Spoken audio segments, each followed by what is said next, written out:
So ఎలా ఉంది sir నియోజకవర్గంలో పరిస్థితి? నియోజకవర్గంలో చాలా బాగుందండి. జగన్మోహన్ రెడ్డి గారు ముఖ్యమంత్రిగా ప్రమాణ స్వీకారం చేసి కలెక్టర్ల మీటింగ్లో పార్టీలు చూడొద్దు, ప్రాంతాలు చూడొద్దు, కులాలు చూడొద్దు, మతాలు చూడొద్దు, నాకు ఓటేసిన వాళ్ళకి ఈయన వాళ్ళకి నేను ముఖ్యమంత్రిని అందరికీ చేయాలి, ఏ గ్రామంలో నేను వచ్చి నాకు అర్హత ఉండి అందలేదని అనొద్దు అన్నదే ఆయన ఫెచ్చింగ్, ఆయన విజయం, ఆయన మంచి మనస్సు, మంచి హృదయం. ఎందుకంటే ఇప్పటి వరకు చంద్రబాబు నాయుడు 3 పర్యాయాలు ముఖ్యమంత్రి చేసిన లాస్ట్ ముఖ్యమంత్రిగా ప్రమాణ స్వీకారం చేసి కలెక్టర్ల మీటింగ్లో మా వాళ్ళకే చేయండి, మా వాళ్ళని చూసుకోండి, 45 ఏళ్ల ఇండస్ట్రీ, ఫస్ట్ టైం చిన్న వయసులో తొలిసారిగా ముఖ్యమంత్రి అయిన జగన్మోహన్ రెడ్డి గారు ఎంత హృదయం మంచిదైతే అక్కడే ఆయన అర్థమైపోతుంది. అదే ఆయన విజయం. ప్రతి ఒక్కళ్ళు కూడా నేను గడప గడపకి వెళ్ళినప్పుడు అక్కడ ఒక ఆమె ఎదురొచ్చింది. నేను తెలుగుదేశం మాది, మా ఆయన తెలుగుదేశంలో పెద్ద లీడరు, కానీ నాకు 2.5 లక్షల లబ్ధి వచ్చింది, కానీ నాకు సిగ్గేస్తుంది, నేను ఓటేయలేదు మీకు. పక్కింటి వాళ్ళందరూ కూడా చుట్టుపోటు మాట్లాడుతున్నారు, ఇన్ని పొందారు మీరు తెలుగుదేశంలో మీ ఆయన ఇప్పుడు తెచ్చారా అని అంటుంటే బాధేస్తుంది. కానీ ఆ జగన్మోహన్ రెడ్డి గారు మాకు చేసిన దానికి రేపు ఓటేసి రుణం తీర్చుకుంటాం. మా ఆయనతో కూడా ఓటేస్తా. మా ఆయన మొన్న ఏదో రైతు పోరుబాటాన్ని చంద్రబాబు నాయుడు వచ్చి పచ్చ చొక్క వేసుకోబోతుంటే కుదరదని ఆపేశాను. ఇంకా సిగ్గుపోద్దు నాకని.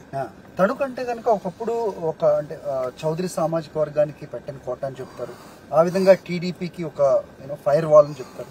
దాన్ని మీరు ఏ విధంగా బద్దలు కొట్టడం జరిగింది? సో ప్రస్తుతం ఉన్న ట్రెండ్ లో 3 పార్టీలు కలిసి వస్తున్న నేపథ్యంలో గతంలో కంటే మిన్నగా రిజల్ట్స్ ఉండబోతున్నాయా, లేదంటే ఒక ఛాలెంజింగ్ గా కారుమూరి గారు భావిస్తున్నారు? ఆ రోజు రాజశేఖర రెడ్డి గారు ముఖ్యమంత్రిగా 2009లో గెలిచే గుర్రాలకే సీట్లని ఆ రోజు నేను జడ్పీ చైర్మన్ గా నా సర్వేలో నేను ఎన్నిసార్లు చేసినా కారుమూరి నాగేశ్వరరావు గెలుస్తాడని రావడంతో నన్ను ఇక్కడ పంపించడం జరిగింది. అందరూ ఆశ్చర్యపోయారు, ఏంటి కారుమూరి ఏంటి, ఇక్కడేంటి, ఆయన క్యాస్ట్ ఏముంది అనేది. అయితే నేను అందరూ వాడిని, నేను అందరితోటి ఉంటాను, నేను ఇప్పుడు కూడా అందరూ వాడిగానే ఉంటాను. ప్రతి ఒక్కరికి కష్టపడిలో ఉంటే ఫోన్ చేస్తే పని చేస్తాను. నా ఫోన్ నా చేతిలోనే ఉంటుంది, అది 24 hours ఫస్ట్ రింగ్ లో ఫోన్ ఎత్తుకుంటాను.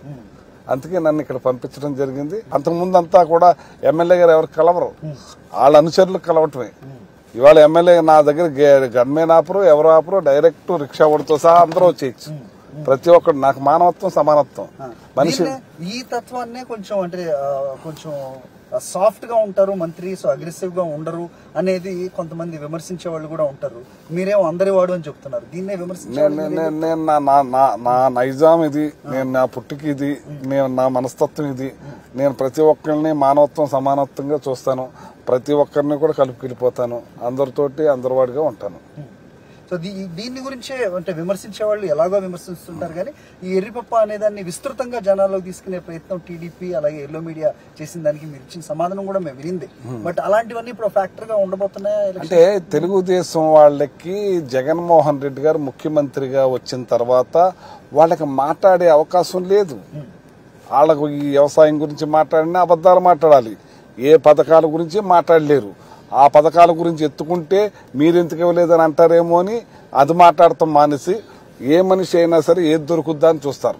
ఆ రోజున ఎవరో తాగుపోటు అతను ఏదో మామూలుగా మేము వ్యవసాయం గురించి, రైతుల గురించి, అక్కడ అందరు రైతులు ఉన్నారు, వాళ్ళందరి గురించి మాట్లాడుతుంటే ఒక తాగుపోతూ మరి అగ్రిగోల్డ్ ఏంటి అని అడుగుతుంటే, అరే ఎర్రిపప్ప మనం మాట్లాడుకునే సబ్జెక్ట్ ఏంటి, ఇదేంటి అమాయకుల్లో ఉన్నాం అన్నట్టుగా మాట్లాడిన పోతపదం మా ఏరియా. దాన్ని ఏమీ దొరకలేదు కాబట్టి అంటే అప్పటికే రైతులందరికీ మేము అండగా నిలబడ్డాం, రైతులందరికీ మేలు చేస్తున్నాం, తడిసిన ధాన్యాన్ని కూడా కొంటున్నాం, మన మొక్క పొలిసిన ధాన్యాన్ని కూడా కొంటున్నాం. చంద్రబాబు నాయుడు ఆ పొలాలంట గట్లంట తిరిగితే జనం రావట్లేదు, ప్లస్ రైతులు కూడా ఏమీ చెడ్డ చెప్పట్లేదు, మాకు అన్ని కొంటున్నారని చెప్తున్నారు. నేను రైతులకి కూడానే ఉన్నాను, రైతులు అమ్ముతానే నడుస్తున్నా. అవి చూసి వాళ్ళు తట్టుకోలేక ఇలాంటి మాటలన్నీ వేస్తున్నారు. అంచేత వాళ్ళకి భగవంతుడు ఉన్నాడంతే. సో ఈ విషయం చిన్నదే అవ్వచ్చు, బట్ టీడీఆర్ల విషయంలో అవినీతి పెద్ద ఎత్తున జరిగింది. సో ఇది అధికారులని అయితే ఏదో చేస్తున్నారు, పాత్రదారుల మీద యాక్షన్ తీసుకుంటున్నారు, కానీ అసలైన సూత్రధారులు ఏమయ్యారు అనేది ప్రధానంగా ఎల్లో మీడియాలో ఒక ప్రధానమైన వార్త. అవును, అసలు ఇంకొక విషయం మీకు చెప్తున్నా. మీది ల్యాండ్, మీకు మీ పొలం అమ్ముకున్నారు, మీ పొలం అమ్ముకున్నప్పుడు నాకు ఇచ్చేస్తారా? అంతా కూడా వాళ్ళ తెలుగుదేశం వాళ్లే, చౌదరీసే.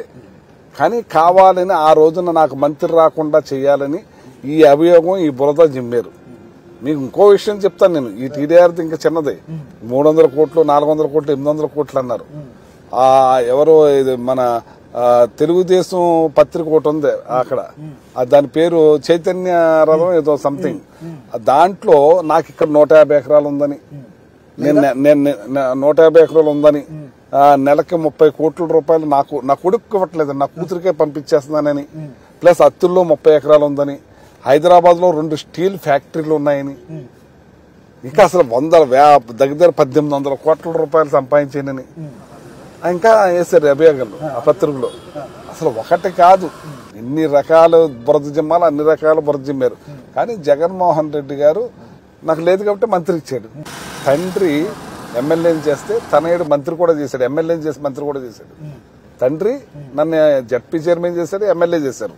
కానీ తనయుడు ఎమ్మెల్యే చేసి మంత్రి చేశాడు. నా జీవితానికి ఏం కావాలి ఇంకా? టోటల్ గా నా జీవితం ఆయనకే అంకితం. ఇంకా ముఖ్యమైన విషయం ఏంటంటే నాతోటి ఈ రాజకీయం సరే అనుకున్నా, మా కుటుంబంలో ఇంకెవరూ రాజకీయాల్లో ఉండకూడదు అనుకున్నా. కానీ నా తనయుడు చాలా మంచివాడు. వాడు ఎప్పుడు కూడా నేను మంత్రి కొడుకున్నాను కూడా చెప్పుకోడు. నా ఎలక్షన్ కోసం, నా పాదయాత్ర గడప గడప కోసం మంత్రిగా రాష్ట్రం అంతా తిరుగుతున్నానని ఆడు వచ్చి మధ్య మధ్యలో తిరుగుతా చూస్తా ఉంటే అతన్ని ఇప్పుడు ఏలూరు ఎంపీగా నిలిచాడు. కేవలం ఒక బీసీ అయినదే అదే మెయిన్ ప్రాతిపదికగా చూస్తున్నారా, లేకపోతే క్యాలిబర్ లేకపోతే కేపబిలిటీస్ కూడా ఉన్న అభ్యర్థిగా మీరు భావిస్తున్నారు? బీసీలు చాలా మంది ఉన్నారు, కానీ జగన్మోహన్ రెడ్డి గారు మరి మా అబ్బాయిలో ఏముందని చూశారు, నాలో ఏముందని చూశారు. నా జీవితం చాలు. ఇంకా ఆయన ఇంత నాకు అవకాశం ఇచ్చారు, నా కుటుంబంలో ఉన్న నా కొడుకు అవకాశం ఇచ్చారు. నేను ఎప్పటికీ ఆయనకు రుణపడి ఉండాలంతే. రైట్. జరిగిన 5 సంవత్సరాల్లో కారుమూరి గారి నియోజకవర్గంలో లేకపోతే తణుక్కి సంబంధించి ఆయన మార్కు అభివృద్ధి ఏం చేశారు అనే వాళ్ళకి ఏం సమాధానం? ఇవాళ జగన్మోహన్ రెడ్డి గారు అసలు ఎలా చేశారంటే ఇది నేను అదృష్టంగా భావిస్తున్నాను. వాళ్ళ తండ్రి దగ్గర జడ్పీ చైర్మన్ గా చేశాను, ఎమ్మెల్యేగా చేశాను. అప్పుడు అసలు అది మరవరాని అనుభూతి. ఆ అనుభూతిని మించి ఈయన చేశారు. అసలు ఎంత కష్టపడుతున్నాడు ఆయన, ఎంత పేదరికాన్ని తగ్గించారు. 12% ఉన్న పేదరికం 6%కి తీసుకొచ్చారు. ప్రతి ఒక్కళ్ళకి కూడా పోషక ఆహారం అందే విధంగా మన అందరికీ జీడిపి రేటు పెరిగి ప్రతి ఒక్కళ్ళ చేతిలో డబ్బులు ఉండేలా చేసి పేదరికాన్ని 12 నుంచి 6% తీసుకొచ్చారు. చదువులు, ఈ రాష్ట్రాన్ని చదువుల తల్లిగా, చదువులు విప్లవంగా, కేరళ భారతదేశంలో నెంబర్ 1 లిటరసీ రేట్. కానీ ఇవాళ ఆంధ్ర రాష్ట్రం నెంబర్ 1కి తీసుకొచ్చిన గొప్ప ముఖ్యమంత్రి జగన్మోహన్ రెడ్డి గారు. మహిళల గౌరవాన్ని పెంచిన భారతదేశంలో ఒకే ఒక ముఖ్యమంత్రి జగన్మోహన్ రెడ్డి గారు. ఇవాళ మహిళలు గడప దాటకుండా వాళ్ళింటికే వాలంటీర్స్ పంపించి నీకు అమ్మా పెన్షన్ రాస్తున్నావు, నీ వయసు వచ్చింది తెలియదు పాపం అప్పటి వరకు. నాకు 60 ఏళ్ల వయసు వచ్చింది, నేను ఈ పెన్షన్ నాకు వస్తుంది, నేను రాయించుకోవాలనే ఆలోచన లేదు. కానీ వీళ్ళెళ్ళి ఆ టయానికి రాసేస్తున్నారు. వీళ్ళెళ్ళి మీకు అమ్మఒడి వస్తుందని, వీళ్ళొచ్చి మీకు ఆసరా వస్తుందని, వీళ్ళొచ్చి మీకు ఇది వస్తుందని ప్రతిదీ గడప దాటకుండా రాసి పార్టీల ప్రాంతాల అతీతంగా మహిళల రాష్ట్రంలో గౌరవాన్ని పెంచి, గతంలో ఎలా ఉండేది జన్మభూమి కమిటీలు వాళ్ళకు చుట్టూ తిరగాలి, వాళ్ళు ఇచ్చేదే ఆరాకొర కోసం వెంపర్లాడి తిరిగే పరిస్థితికి వచ్చేవారు. పాపం అటువంటి పరిస్థితి లేకుండా మహిళల గౌరవాన్ని పెంచి వాలంటరీ వ్యవస్థ ద్వారా ఇవాళ ప్రతి ఒక్కరికి కూడా పథకాలు అందిస్తున్న భారతదేశంలో ఒకే ఒక ముఖ్యమంత్రి జగన్మోహన్ రెడ్డి గారు.